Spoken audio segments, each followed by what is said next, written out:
सो hey guys, स्वागत है आपका मेरे चैनल में।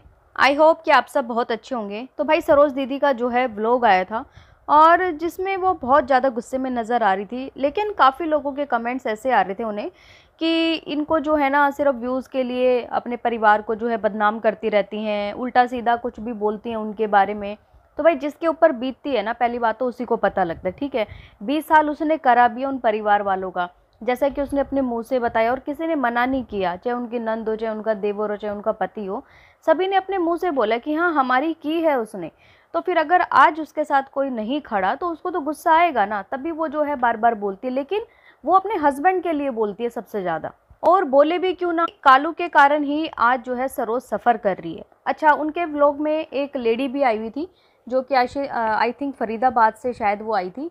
तो उन्होंने यही बताया कि भाई ये हमारा हौसला बढ़ाने आई हैं, लेकिन शायद उनका भी अपना चैनल है और होता है ना कि भाई प्रमोट करवाना या प्रमोशन कराना, तो बस उसी लिए आई थी। क्योंकि ना आज के टाइम में कोई भी किसी के फ्री में तो देखो कोई काम नहीं आता। किसी को कोई मतलब होता है ना, तभी इंसान जो है दूसरे इंसान के पास जाएगा, उसकी तारीफ करेगा, भाई ठीक है उसके बदले में उसका भी काम हो जाए। तो ये तो खैर दुनियादारी है। तो वहीं पे देखो सरोज ने कुछ कमेंट्स पढ़े, तो एक कमेंट तो कुछ ऐसा आया था जहाँ लिखा था कि छोटे छोटे बच्चों को जो है ना बाप के होते हुए भी इतना स्ट्रगल करना पड़ रहा है।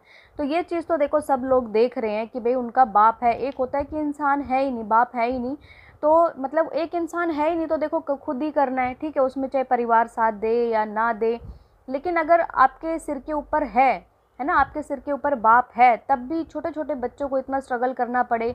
जैसा कि सरोज ने बताया कि मैं सुबह निकलती हूँ, दोपहर को फिर खाना बनाने के लिए आती हूँ, फिर मैं शाम को आती हूँ घर पे।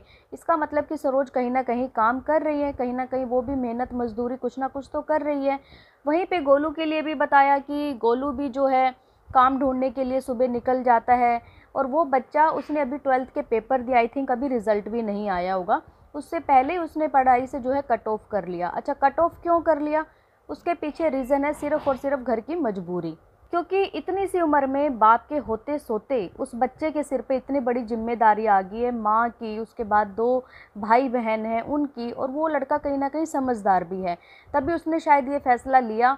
और उसको पता भी है कि भाई अगर मैं आगे स्टडी अगर अपनी कंटिन्यू करता हूँ तो कौन पढ़ाएगा मुझे, मेरे से छोटे 2 बहन भाई भी तो। और स्टडी देखो आज के टाइम में ये तो है नहीं कि पैसे कम लगते हैं, कोई कोर्स भी करने जाओगे उसकी फीस ही इतनी इतनी होती है। वहीं पे देखो सरोज ने एक बार और बोला कि पहली बार ऐसी मजबूरी आई है मेरे ऊपर जहां मुझे अपनों के साथ की ज़रूरत थी पर सबने धोखा दे दिया।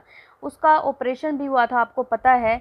तो सब ने जो है ना दूर दूर से कॉल पे ही बात कर रहे थे, मतलब देवर और देवरानियाँ है ना, सब दूर दूर से ही बात कर रहे थे, लेकिन मिलने कोई नहीं आया था। इवन पैसों की हेल्प भी किसी ने नहीं की थी, क्योंकि उन्होंने ये चीज़ बताई थी अपने मुंह से कि हमने जो ये ऑपरेशन करवाया है ना, वो पैसे हमने खुद लगाए हैं, किसी ने हमारी हेल्प नहीं करी है। उसके बाद जो मजबूरी ये घर छोड़ने की आई, तब भी किसी ने साथ नहीं दिया। तो उसका कहने का कहीं ना कहीं मतलब ये है कि भाई कोई भी अपना नहीं है यहाँ पे। और फिर उसके बाद एक और कमेंट का जवाब दिया, किसी ने बोला कि आप कालू भैया को यहाँ बुला लो। उसने कहा कैसे बुला लूँ, क्या वो इंसान देख नहीं रहा, क्या उसको दिख नहीं रहा कि मेरे बच्चे किस तरीके से यहाँ पे मेहनत कर रहे हैं।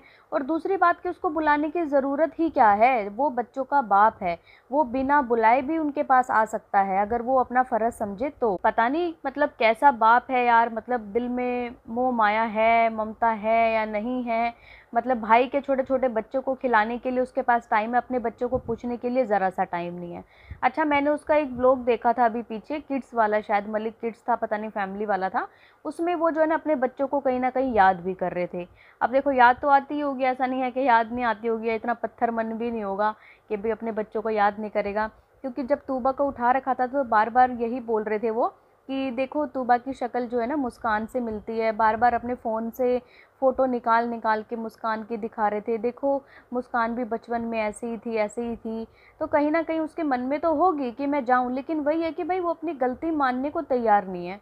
और ये गलती कोई उसने पहली बार नहीं करी, इससे पहले भी बहुत बार वो ये सब चीज़ें कर चुके हैं, बच्चों को मारना कूटना, अपनी बीवी को मारना, फिर उठा के उनको रिहैब में डाल देना, फिर बाहर आना, थोड़े दिन ठीक रहना, फिर नशे करना। जब नशा वो सिर में उनके चढ़ जाता है ना अच्छे से, वो कहते हैं कि दिमाग को घुमा देता है, कुछ समझ ही नहीं आता उनको कि मैं क्या कर रहा हूँ क्या नहीं कर रहा। तो उसी नशे की लत में जो है पूरा जो सिस्टम होता है घर का, उसको वो ख़राब कर देते हैं।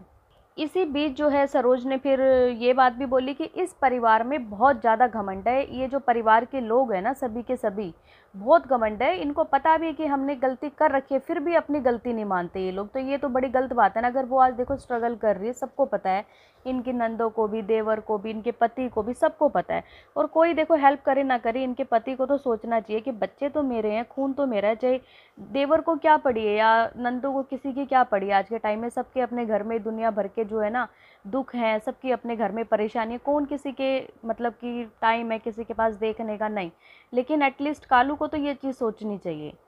लोग तो बड़े बड़े कारनामे करने के बाद भी ऐसे कहते हैं कि हम बहुत अच्छे हैं। ये बात शायद उन्होंने अपने देवर के लिए बोली, क्योंकि देखो बहुत बड़े बड़े कारनामे तो उन्हीं के जो है बाहर आए हैं सोशल मीडिया पे, सभी को पता भी है। और उससे पहले तो देखो किसी की कोई बात ऐसी नहीं थी। उनके नंदों के लिए भी लोगों ने काफ़ी कुछ बोला। पहली शादी एक की हुई है, छोड़ के आई हुई है। फिर सपना के लिए भी जो है बाहर आया, तो शायद वो इसी परिवार के लिए सरोज कहीं ना कहीं बोलती है।